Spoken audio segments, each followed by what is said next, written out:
Well, discussing abandoned twins in the F.C.T, my guest today is Mr. Andrew Tonak. He is a missionary for Harvesters of Christ Missionary in Kaidi Soho, Gwagwalada, Abuja. You're welcome to Dateline Abuja. Thank you. Thank you so much for making this effort. So we're talking about the abandoned twins. When did you as a missionary when did you find out about these abandoned twins? Well, by the grace of God, I started my mission work in Kaida, so year 2000. And from my experience, there was a woman that gave birth to 2 sets of twins then. And each time she delivers, I will wake up to discover that those twins are dead. Wow. By then, I have not understood the practices.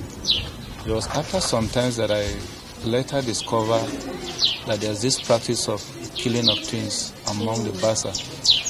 They have a superstitious belief that twins are not normal children. That how can a woman give birth to 2 human beings at a time?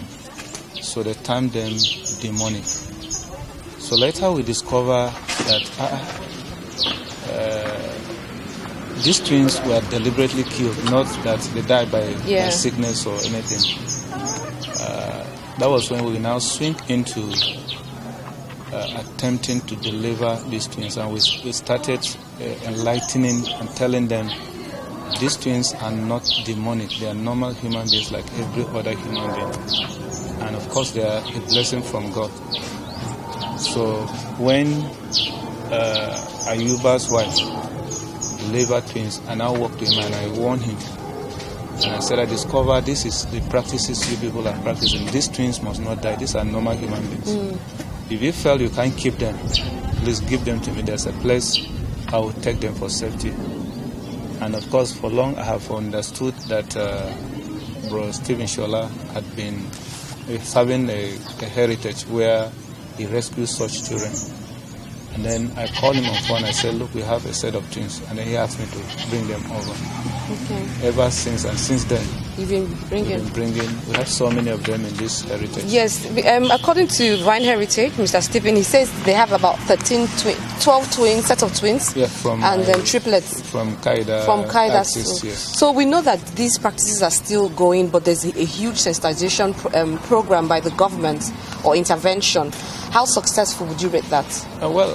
Let me take you a little bit back. Even the government was ignorant of some of these practices until when Broshola himself granted an interview, just as we are talking now, that it got to the ears of the government and they were like, wow, are there practices like this in the F.C.T? The local government, the FCDA began to make investigations. Some were even saying it's a lie. But until he sat with them and he gave them proofs, and after even speaking to some of these government officials, they went into investigation to really prove whether what he said was true, and they discovered it was true. But then we discovered also that when the government got to know that these practices were ongoing, sent some of the officials to go from village to village to start sensitizing the villagers, telling them that killing of twins is wrong and that twins are not evil. You know, so to that extent, the killing of twins has been reduced. Okay, we know that the killing of twins has been reduced, but last visit we had with Vine Heritage, we also found out that we have a set of twins that are about 2 years plus or less than 1.5 months. So that means this thing is still going on. Well, to some extent, there are parents that felt probably the keeping of those twins would be too hectic for them. And they felt that in terms of welfare, in terms of their feeding, they would decide to take them to the heritage. Except for those places where probably we don't have the presence of a missionary that will be there to tell them, look, these children are real children. Like I said, the practices have been reduced to the barest minimum. Okay. So that means it doesn't happen anymore?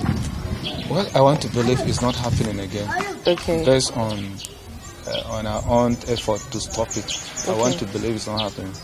And I can give you a typical example of 2 months ago, we had a set of twins in the village next to us. We have a missionary who is under our ministry, who works there. So 2 weeks after the delivery of those twins, I was not informed until we had a medical program. And the mother of those twins came with those twins. And I said, wow, when did you deliver? He said 2 weeks ago. I said, I was not informed. And the reason why I was not informed is because they know that they will not attempt to kill them. Because if the people parents are watching. know, yes, if the parents know that the elders will compel them to kill them, they would have rushed to us. Look, pastors, this is what is happening. But since they know that those children are safe, they are secured, that was why they could not tell us that they have twins. So that's why I'm so confident that the killing of twins has been reduced to the barest minimum, except otherwise. Okay, brilliant. At least we thank God for that. But let's talk about other children. When we're speaking with Mr. Shola sometimes, he said some of the children who are here are actually victims of their mothers dying at childbirth. And they also feel that these children, like the albinos, children with Down syndromes, they are actually demonic, in quotes. Yeah. Is this practice still going on? It's another practice. Like a situation where a mother delivers and dies. They believe that mother should also come and go with the child. That the child is not normal. The term is spiritual. Like you said, rightly said, we also have social children in this heritage here. The mother delivers and the following day she died. And we have to look for the ways of bringing them. So they believe that those children are not normal. And I think to some extent, those practices are still secretly ongoing. Unlike the killing of twins has reduced because people's eyes and the missionaries' sensitization has gone in, so it has reduced. It has reduced. Okay. But that of the mother delivering and dying, I'm not too sure if that has really gone down. Okay. We are yet to really be sure because from our little experience, we've not heard from them a woman who delivered and the child is still in the custody of the father or the relation. So we cannot prove it now. Okay. So well, you've been doing this work since 2002. Yes, for the past 18 years. For the past 18 years, how many twins would you say you have your missionary work has been able to rescue from this horrific thing? We have had close to about 6 sets of twins, apart from the ones the mother will deliver and die. Okay. Yeah. So the ones that the mothers die, how many? It should be close to 4 or 5 anyway. Okay. Let me not overestimate. Okay, from just this Kaida Soho. Well, Kaida Soho has other villages around. It. So if anything happens, since they know us, they will call on us. Okay. So we'll rush there to. So give and take, you said you rescued like 10 children who actually believe, 6 sets of twins, and 4 children who actually feel that the mother delivers and dies. Okay. So now we've had the intervention of the government to sensitize. Last time we also spoke with Mr. Stephen from Divine Heritage. We talked about the government actually inviting him over and them doing some form of sensitizations to all these local communities who believe in such horrific crime. What do you, how would you rate the sensitization projects by or intervention projects by the government? Well, like I said, their sensitization has helped in reducing the rate of killing of twins, except maybe for the delivering mother that deliver and died. That alone has not actually been curtailed. Wow.